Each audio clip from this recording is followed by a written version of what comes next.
Hello, I'm Graham Fitch and I'm bringing you this video demonstration on the thumb from Steinway Hall in London, and it illustrates my article for Pianist magazine, issue 90. Now let's look at first of all at the position of the thumb, a good position of the thumb.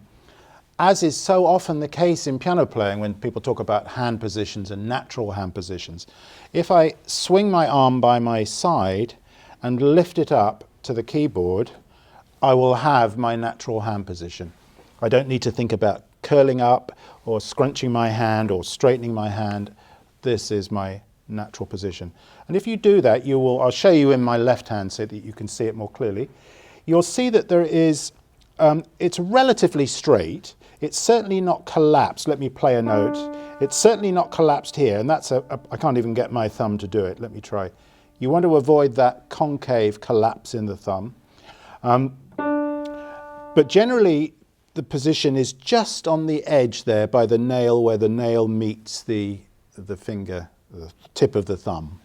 And I feel like I'm standing up on it somewhat.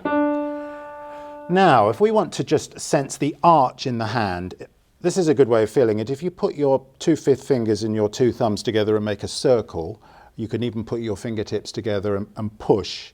You get then a sense of that arch between the fifth and the thumb. You can't see my thumb, can you? Let me do it in the left hand. That's a good, strong position. Now, if you do have, let's say you do have a collapsed thumb here, good way of correcting it is just to hold with your other hand, support that thumb joint here, and very gently play. And after a while, take it away. You may find you collapse again quickly, but come back to support it, and after a while your body will hopefully get used to the sensation of what a strong supported hand feels like. Now the way that the thumb moves is two main ways. I mean, it can move in all sorts of different directions, circular, but at the keyboard we tend to feel when I'm playing the thumb by itself that I'm using a vertical stroke. Do you see what's happening there? I'm feeling that it's coming all the way down from the root of my thumb, that I've got mobility all the way there. Now, if I want the power-assisted version of that, I add a little rotation. Do you see what I've got going there? So I'm using a rotary movement of my forearm, plus the sense of my free thumb. Let's just look a little bit at, when we're practicing our octaves, how we can use that freedom, the rotary freedom, when we practice our octaves. From the Chopin C-sharp minor scherzo. What I'm going to do, let me just do one hand. I'm going to double tap my thumbs. Do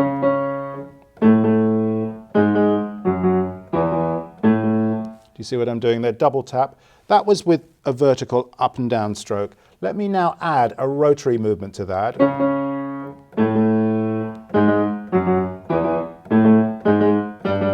So I've got a little rebound there. It just helps the thumb out. The thumb needs a little bit of help. It's a very heavy finger and it needs to be helped by the arm for it to be flexible and loose and free. I want to show you something else that will help you free up your thumb. I'll do that in a minute. Let me just show you a little bit more about this tip joint. Which causes a lot of problems with people in their playing, because when it's curled up like this, just try this, curl the tip of your thumb up and see how that pulls on all the muscles in your hand, and then that travels up the arm and then you're locked with tension, all because of this tip. So when I'm playing the white keys, let me show you a scale, a pattern on white keys. The interphalangeal joint, the tip joint, is in more or less one spot. But as soon as I introduce black keys, do you see how I need to extend the tip to accommodate the terrain of black and white? So that's really important when we're playing fast octaves, to have that sense that the tip is flexible and free to move. Let me show you a scale where I'm just going to use the thumb and one other finger in alternation. Let me pick a key. How about we do A major, which has got some black notes for the thumb. That's fine. This is not a standard scale fingering. It's a special exercise. 1, 2, 1, 2, 1.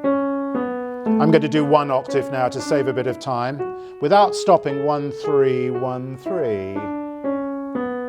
I'm listening for equality between the two fingers. 1, 4 for a larger hand, and 1, 5. You'll feel after you've done that you've got a real workout for the thumb here. It makes it feel very, very good and flexible.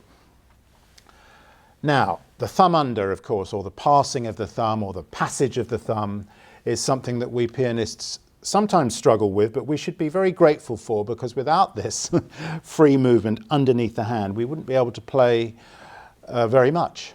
So let's again just come back to that scale. I'm going to change the key let me do a scale of G. Now, if you think about your thumb as being the athlete on the starting block and the second finger as your starter's pistol, as soon as the starter's pistol is fired, the thumb responds by moving. That's really important. If I don't move my thumb, I end up jerking it at the last minute and sort of hoiking it into the next key. Move the thumb. Move the thumb there as well. And if you notice what I do, before I play the next thumb, I have a little rotary movement that helps me to drop the thumb into the key firmly and freely.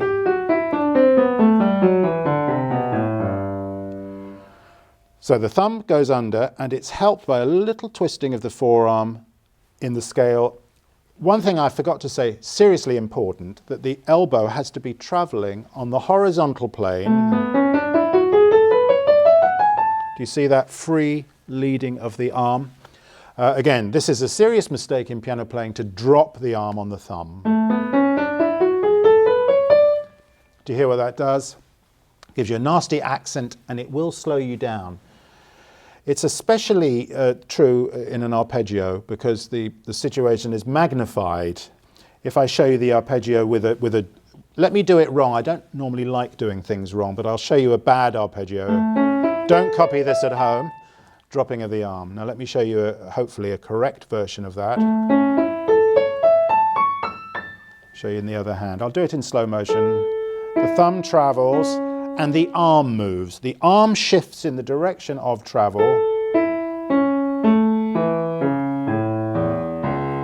So I feel like I've got a legato here, but it's assisted by my arm, this way and this way. You can make a little exercise turning around the thumb, really useful.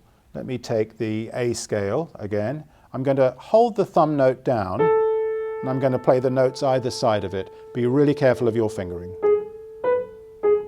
Elbow in one spot, and then play the, see what I'm doing there? Freely turning around the thumb.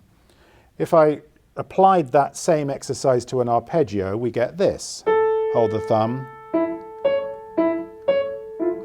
and then freely moving. Those exercises will really help loosen up your scales and your arpeggios. I want to show you, before we stop, one example from the repertoire, from the famous C-sharp minor prelude of Rachmaninoff, the last section where we get all those big chords, which can often slow people down. Let me just show you the example first.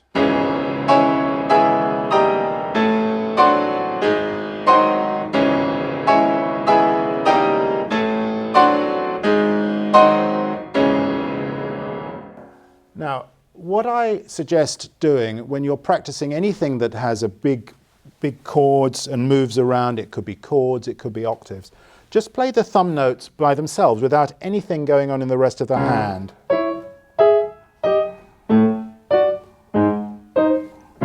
And you'll notice what I'm doing is slightly quicker than my tempo. I meant to do that. Slightly quicker than my tempo, for flexibility and just enhancing the control of them. When you put the rest of the chords back in, a double tap of the thumb or even a triple tap, you don't need any pedal for this,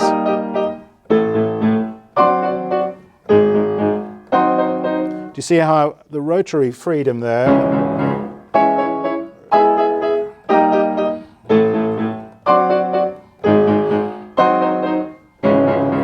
That'll keep you really loose and really free. It will stop the thumb from locking and becoming heavy.